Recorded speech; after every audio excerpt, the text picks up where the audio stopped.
Aguapujamba epona cuarapoteimo coimpa yasupacoime paz y bien este viernes 20 de diciembre.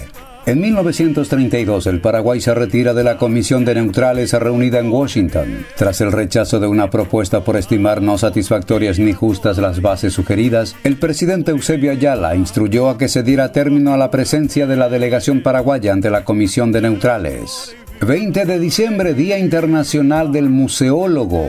Es un homenaje a don José León Pagano, un argentino que promovió la creación de museos y tras crear la Asociación Argentina de Museos, se convirtió luego en la Asociación Internacional de Museos de América Latina. Y desde el 2019, por resolución de la Secretaría Nacional de Cultura, se creó y se consolidó una museología de calidad y genuinamente paraguaya que no solamente custodia o guarda objetos, sino documenta e interpreta el patrimonio. De esta manera, saludamos a la Asociación Paraguaya de Museólogos y Trabajadores de Museos, que tiene por finalidad mejorar el estatus, las condiciones y las capacidades laborales de los museólogos y trabajadores de los museos paraguayos. 20 de diciembre es Día Internacional de la Solidaridad Humana. Reafirmar ese compromiso por parte de las naciones del mundo en la construcción de un espacio de solidaridad y de paz tan necesaria en estos tiempos, así como la aplicación de iniciativas para la erradicación de la pobreza